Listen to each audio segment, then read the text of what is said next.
So where do you start? I think it's important to start with a bra fitting. A bra will help you feel comfortable as you develop and also will help you define how large you want to go. So what do you do first? I think the most important thing is to start with a bra fitting done by a bra fitter who is a human. And what you do is you get a professional bra fitting appointment at a big department store like Nordstrom or like Macy's, for example, and then you have a private appointment that's one-on-one with a person who's expert not only in how to fit a bra, but also in the inventory that their store carries. Now, these fittings, as I said, are private. You may want to call the store and make an appointment to go there during one of the less busy times during the day so that you might get better attention. Now, if you don't want to use a human bra fitter, you can certainly use a tape measure and a chart. So here's what you do. With a paper tape measure, you measure the area around the chest wall, so right underneath the breast. I've read some things that say to measure above, but the main thing is that you want to get the maximal dimension of the chest wall itself. Now write that down. Then the next measurement you want to take is at the fullest part of the bust. So this is going to be around the nipple line. So you measure that circumference and you write that down. So here are the basics to bra sizes. First of all, you have what's called the band size.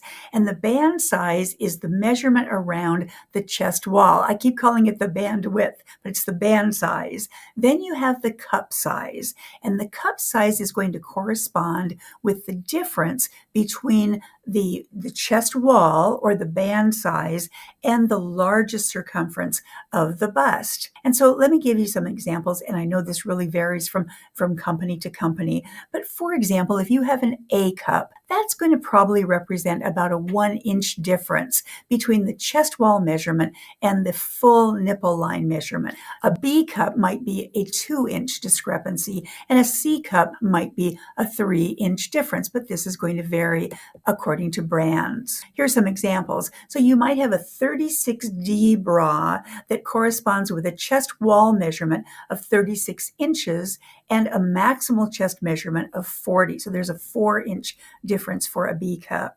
A 38F bra might correspond with a chest wall measurement of 38 inches and a maximal measurement of 44. And I honestly don't know the nuances of how to measure when you have a double D cup or a double F cup, but that's for the experts. There's also a concept called sister sizes. So you can move, for example, up a cup size and down a bandwidth size without a problem. There's nuances like that you may want to know if you must.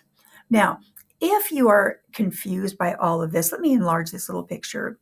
You might want to order something that's like a sports bra design. Shaperment is a company that makes a lot of different shapewear, and they have very flexible sizing. But what you can see is that you might have several cup sizes and several band sizes that will correspond with several different bra sizes. And this is a product that I have found that a lot of my clients have liked very much.